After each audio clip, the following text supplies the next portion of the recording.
జాబ్స్‌కి అప్లై చేశాను. కాకపోతే ఒక్క జాబ్ నుండి కూడా రెస్పాన్స్ రావట్లేదు. ఈవెన్ కాల్స్ కూడా రావట్లేదు. కానీ రిజెక్టెడ్ అని స్టేటస్ చూపిస్తున్నాయి. అది ఎలా పాసిబుల్ అవుతది? అంటే నాకు కాల్స్ రాకుండా రిజెక్టెడ్ అని స్టేటస్ ఎలా వస్తది? సో బేసిక్గా ఏం జరుగుతుంది అంటే మనం ఆల్రెడీ కాల్స్ రాకుండా మనది రిజెక్ట్ అవుతుంది స్టేటస్ అంటే మన రెజ్యూమే రిజెక్ట్ అవుతుంది. అంటే మన రెజ్యూమ్ ఫార్మాట్ కరెక్ట్గా ఉండుండదు, లేదా మన రెజ్యూమ్ దాని క్వాలిఫికేషన్స్ తగ్గట్టు ఉండుండదు. ఓకే, సో అందుకే మనం ఎప్పుడైనా ఒక జాబ్కి అప్లై చేసేటప్పుడు ఆ జాబ్కి తగ్గట్టు మనం అప్లికేషన్ రెడీ చేసుకోవాలి. మన CV ఏదైతే ఉంటుందో దానికి తగ్గట్టే మనం అప్లికేషన్ పెట్టాలి. సో ప్రతి రోల్స్ అండ్ రెస్పాన్సిబిలిటీస్ చూసుకొని మనం దానికి సెట్ అయితేనే దానికి అప్లై చేయాలి ఫస్ట్ది. సెకండ్ది ఏంటంటే మనం మన రెజ్యూమ్ని నీట్గా బిల్డ్ చేసుకోవాలి. ఎలా డిజైన్ చేసుకోవాలి, ఎంత నీట్గా చేసుకోవాలి, ఎక్స్పీరియన్స్ లెవెల్లో ఉండేటప్పుడు ఒకలా పెట్టుకోవాలి, ఫ్రెషర్గా ఉండేటప్పుడు ఒకలా పెట్టుకోవాలి. ఫ్రెషర్గా ఉన్నప్పుడు పెద్దగా ఏం ప్రాబ్లం ఉండదు, కానీ ఇఫ్ యూఆర్ ఎక్స్పీరియన్స్డ్ అనుకో you will be getting different difficulties. So I will show you how to design your resume, అసలు ఎట్లా ఉండాలి రెజ్యూమ్ అన్నది I will show you. So మనం బేసికల్గా అది ఏం యూజ్ చేస్తామంటే క్యాన్వాలో మంచి డిజైన్ సెలెక్ట్ చేసుకొని అండ్ ChatGPT యూజ్ చేసి by using ChatGPT and Canva we can prepare good resume. So నీకు క్యాన్వాలో ఏంటంటే నీకు ఆటోమేటిక్గా రెజ్యూమ్ టెంప్లెట్స్ అనేవి దొరుకుతాయి. ఓకే, సో ఆ టెంప్లెట్స్లోకి వెళ్తే నీకు కావాల్సిన ఫ్రీ టెంప్లెట్ ఒకటి సెలెక్ట్ చేసేసుకోవాలి. ఫర్ ఫ్రెషర్ అయితే ఇట్లా ఉండే సింపుల్ చాలు, ఎక్కువ అవసరం లేదు. అసలు నువ్వు ఏ రోల్కి ప్రొఫైల్ అప్డేట్ చేస్తున్నావు, నీ ఆబ్జెక్టివ్ ఏంటి, ఓకే, ఈ ఆబ్జెక్టివ్ని మనం ChatGPT నుంచి ఎలా తీయాలో కూడా చూద్దాం. సో నీ కాంటాక్ట్ డీటెయిల్స్ ఏంటి, ఎడ్యుకేషన్ ఎక్కడ, నువ్వు స్టూడెంట్గా ఎక్కడున్నావు, how many languages you learn, నీకు ఏం స్కిల్స్ వచ్చు, నీ ఎక్స్పీరియన్సెస్ ఏంటి, వాలంటీర్ ఎక్స్పీరియన్సెస్ కాలేజీల్లో కానీ ఎక్కడ కానీ. సో ఇలా రాస్తే సింపుల్గా చాలు మనకి ఫ్రెషర్ రెజ్యూమ్. ఎందుకంటే నువ్వు ఫ్రెషర్ అన్నప్పుడు దేనిలో అన్నా కొత్తగానే ఉంటుంది కాబట్టి so no problem. So now let us see, ఇదే నువ్వు ఎక్స్పీరియన్స్డ్ రెజ్యూమ్ పెట్టాలి అంటే నువ్వు డీటెయిల్డ్గా పెట్టాలి, లేకపోతే కుదరదు. So let us take one experienced resume.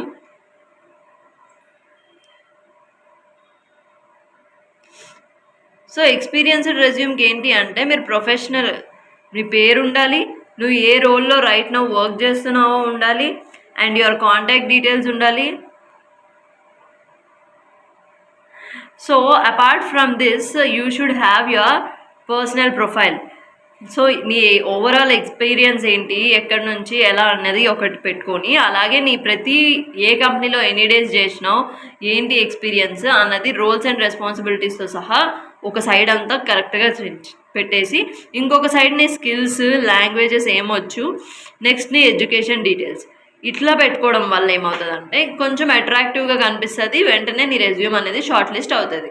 Okay, so ఇదే డేటా నువ్వు ChatGPT నుంచి అసలు రెజ్యూమ్లో ChatGPT రోల్ ఏంటో చూద్దాం ఇప్పుడు. సో ChatGPT తీసుకుంటే ఇఫ్ యువర్ ఫ్రెషర్ నీకు ఒక ఆబ్జెక్టివ్ కావాలి, ఎక్స్పీరియన్స్డ్ అయినా నీకు ఒక ఆబ్జెక్టివ్ కావాలి. సో నేను ఇక్కడ ChatGPTలో ఏం చేస్తానంటే ప్లీజ్ ప్రిపేర్, ఎప్పుడన్నా ChatGPTకి మనం ఆర్డర్ ఇవ్వాలి, ఆర్డర్ ఇస్తేనే అవుతుంది. So please prepare an objective for a fresher resume in HRA అనుకుందాం, HR ఫీల్డ్. ఓకే, సో నేను క్వశ్చన్ అడిగితే సో అదొక ఆబ్జెక్టివ్ తయారు చేసి ఇచ్చింది. సి to secure an entry level position in HR field where I can utilise my strong interpersonal skills, education, background in human resources and enthusiasm. ఈ ఆబ్జెక్టివ్ మనం ఇందాక అక్కడ ప్రొఫైల్ అని చెప్పి చూసిన దగ్గర పేస్ట్ చేసేస్తాం. ఓకే, సో సపోజ్ ఇదే ఎక్స్పీరియన్స్డ్ పీపుల్కి అయితే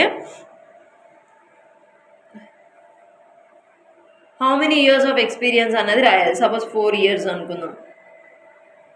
ఓకే,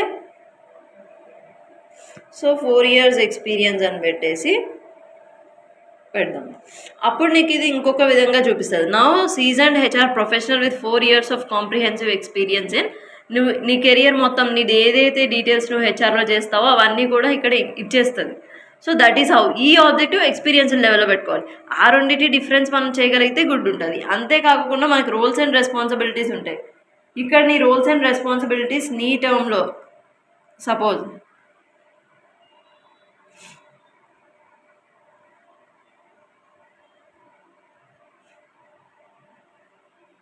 ఇప్పుడు నేను ఎట్లా ఎడిట్ చేస్తున్నా, నేను 4 ఇయర్స్కి రోల్స్ అండ్ రెస్పాన్సిబిలిటీస్ కావాలి. ఆ రోల్స్ అండ్ రెస్పాన్సిబిలిటీస్లో ఏముండాలి, attendance management suppose.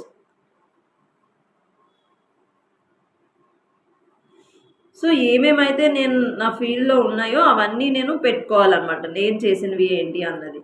HRMS, payroll, recruitment suppose ఇట్లా పెట్టుకొని నేను సేవ్ అండ్ సబ్మిట్ కొడతా. అప్పుడు అది డీటెయిల్డ్గా నీకు రోల్స్ అండ్ రెస్పాన్సిబిలిటీస్ ఎక్కువగా నేను ఇచ్చిన చిన్న డేటాని అది ఎంత డీటెయిల్డ్గా ఇచ్చిందో చూడండి. ఈ డేటాని నీకు కావాల్సిన విధంగా, అంటే నువ్వు ఇంకా తగ్గించుకోవాలి అంటే తగ్గించుకోవచ్చు, లేదు అంటే పెంచాలి అంటే పెంచుకోవచ్చు. ఇది నువ్వు రోల్స్ అండ్ రెస్పాన్సిబిలిటీస్లో నీ రెజ్యూమ్లో కాపీ పేస్ట్ చేసుకుంటావు, పలానా కంపెనీలోని ఈ రోల్స్ అండ్ రెస్పాన్సిబిలిటీస్ చేశాను. So you have to indicate these things.